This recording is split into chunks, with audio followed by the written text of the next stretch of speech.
Dave from Smart Fitness, and I got my boy Luke. Hello, everybody.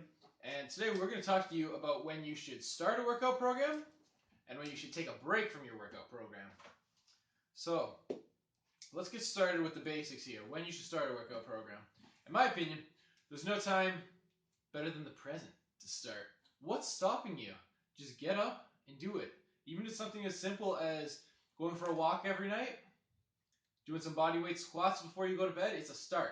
If you're going from sedentary to doing something slightly active, it's going to produce some sort of change. Although you're not going to notice physiological changes or physical changes, we could say, you will impart some sort of notion that you want to change your lifestyle. And that is what we're all about here at Smart Fitness. We're about getting you to be where you want to be, to start you off on the right track and continue to go forward. Would you say that's right, Luke?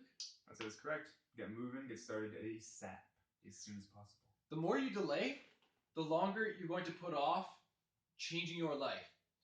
Change your life for the better. Start doing something, even if it's just walking.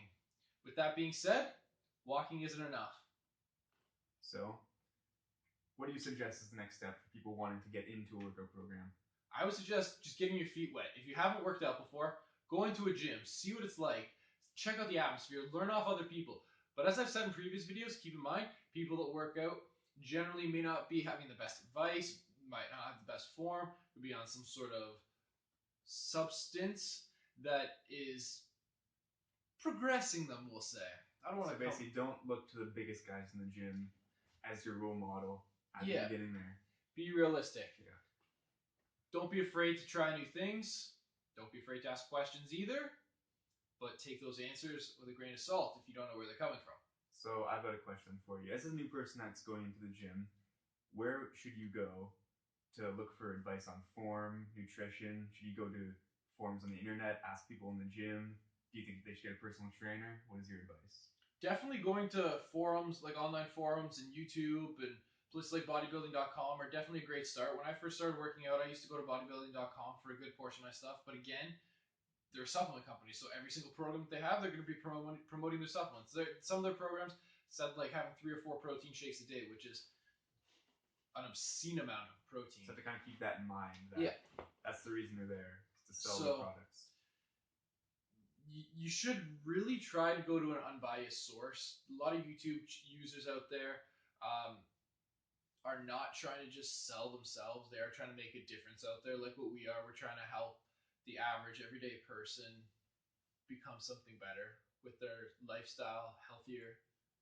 So obviously, yes, going onto online forums is a great, and YouTube or anything online is a great place to start.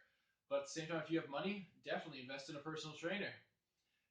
9 times out of 10, they know what they're talking about. They're going to give you great advice. There is that like 1 out of 10 chances that you're going to get a trainer that's a complete bonehead. I've seen a few of those in my day where they literally have no idea what they're talking about. As long as their muscles feel sore from their workouts, they impart that knowledge to everyone else, no matter what the person's ability, if they have previous injuries or anything, what have it, it is possible to happen. But definitely personal training if you have the money.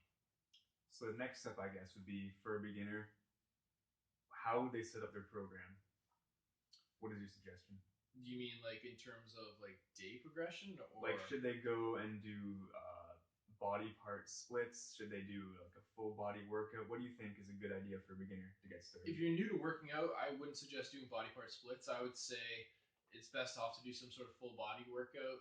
Do major compound lifts. Don't focus too much on isolation work, such as like chest flies or bicep curls or like even tricep extensions. Because at the end of the day, if you're a beginner, you're more than likely not going to have much muscle mass as it is. So by doing these isolation exercises, you're isolating muscles that don't really exist. So it's not really going to make that much of a difference to me. So stick to major compound lifts like squat, deadlift, bench press, lat pull downs, overhead presses if you can do them safely. But yeah, that's what I would suggest.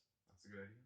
So I think we've pretty much covered all the bases here on when to start a workout program. Essentially, get started, don't wait, be smart about it. Next, we want to change gears altogether and talk about when you should take a break from your dieting, your working out, your training in general. There's a few common steps that I've noticed in my training, and I'm sure you've noticed in yours, that I hope you add to when you want to take a break. So for me specifically, I noticed that when it's time for me to take a break, I have zero motivation to go to the gym. No matter how much I love working out, there will come a time where you want to just take a break, whether it's 3 days or an entire week. I recently took an entire week off. About a week ago, I took the entire week off actually, and it felt amazing. Once I went back to the gym, although I was slightly weaker on some of my heavier lifts, like my deadlift decreased by 50 pounds, I want to say, which is substantial for 1 week. But it'll go back up easy. It'll go up within the next week. I think a lot of it had to do with fatigue from working late at night the night before and getting up early to train. But nonetheless, I went back in the gym. I was rejuvenated. I hit every single workout hard. Carly also took the week off, and she actually hit a new PR on her deadlift. She pulled 175, considering she weighs under 130 pounds. That's pretty good for a girl who hasn't even been working out for a year yet. So, long story short, if you're feeling fatigue, if you don't have the mental concentration to be in the gym, and you're just kind of going there and going through the motions, wasting time for 2 or 3 weeks, you're not really making any progress. You're staying with the same weight. It's a good time to take a break from working out. And that kind of week off, it gives you that yearning to go again. I feel like by the time you go back, you're feeling it. Definitely. You got it hard. At the same time, generally, what I've noticed in my experience is if somebody doesn't want to be in the gym, they're not going to use proper form because again they're not concentrating, so they're going to injure themselves. If you find that you're getting minor injuries, you more than likely should be taking a little bit of time off. Listen to your body. A lot of people say this whole no pain no gain kind of crap, but at the end of the day, if you're having pain and it's not muscle fatigue or muscle soreness, it's your elbows hurting you or your knees hurting you from squatting, more than likely you're doing something wrong, and you should take some time off to recalculate, realize what you've done. Like about a month ago, when I was squatting, I did something with my lower back, kind of tweaked it, and it felt sort of off and a little bit painful. So the next week, I kept going to the gym, but I took the whole week off from doing heavy lifts. Like I didn't do deadlifting, didn't do heavy squatting. I did higher volume stuff because if I just keep pushing it, I'm just gonna probably make it worse, especially with the lower back injury. So Definitely. put on the brakes on that one. Did you found that taking a week off though wouldn't have made much of a difference? It was more or less you didn't want to tweak your back anymore. Yeah, and then by the next week after that, I was good again. Yeah. So that's a perfect example. Yeah. If you take some time back, just take a step back and realize what's going on, more likely you're going to make some sort of progress later on. Yeah. Now, shifting gears from the gym to the home life and nutrition, let's talk about people who have struggles with intermittent fasting or dieting and in general. In many cases, people do not enjoy eating healthy. Simple as that. It sucks. Eating clean is boring. Yes, there's options out there like Walden Farm for syrups and whatnot to make stuff taste better, 0 calories, and those artificial sweeteners. But at the end of the day, nothing tastes as good as a cheeseburger and a pizza. Am I right or am I right? Like, you're right. It's pretty good food. It's bad for you, but it tastes amazing. So it makes it hard for people to stick to their diet when they're constantly eating super healthy food and it's not really what they want to eat. Or even with fasting, you find that your window's not big enough for you to eat all the food that you want, or you're still hungry, so you cheat. So at the same time, what I would suggest for that is if you're finding that you're struggling to stay in your diet, you're struggling to hit your calories, going over your calories and your macros every single day or every other day, try imparting a refeed day more than once a week or more than once every other week.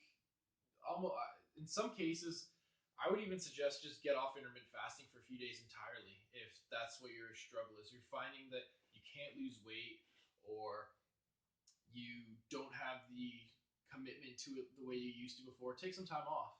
Yeah, like if you're cheating on your diet every single day, it's better to modify it in a way in which you'll be in it for the long term. Even if you kind of have a refeed day like twice a week, it's better to be able to do that and then stick with it for the next 10 plus years rather than just start cheating every day and just stop it altogether. Exactly. So, as much as I don't want to say stop eating healthy and eat unhealthy, sometimes we do need to have more than one cheat meal a week, maybe an entire cheat day or a cheat weekend. Is like we are human. Let's be realistic here. We're gonna have a point in time where we're just gonna crave loads of unhealthy food. So we might as well feed those urges at one point in time so we can get back on track right away. I know when I was cutting back last summer, I had cravings for donuts and pizza almost every single weekend. So every Saturday, I would have donuts and pizza. And I would make up for it the next day by having roughly 300 calories less for my entire caloric intake. And it worked out perfectly fine because I still maintained losing a pound a week. Yeah. If you look at everything as kind of like a weekly caloric level, then if you're over like one day, you're not screwed for the week. You can just the next day sort of compensate for that a little bit. Just don't go over every single day if you're trying to cut. Yeah, basically just don't micromanage everything to a point that you're being anal about it. Yep. Progress will come with time. Everything in fitness, everything in life through the human body is about biological consistency. If you're being consistent in the long term, you're going to make progress. Like looking at Luke's cut here. From what I've seen, he does minimal cardio. He's doing the intermittent fasting here, and it's worked out quite well for him. He has high fat days and then high carbohydrate or low carbohydrates day and high carb day, low fat day.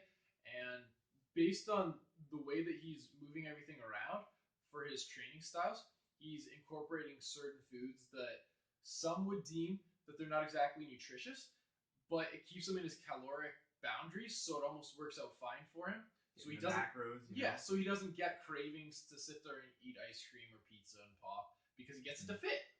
So it's all about getting consistency, getting things to fit within your macros.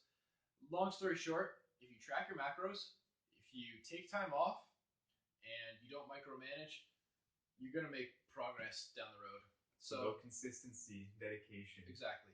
There's no easy way to getting fit, whether you want to start or whether you want to take a break or you've just given up because you haven't seen progress. It's a long road.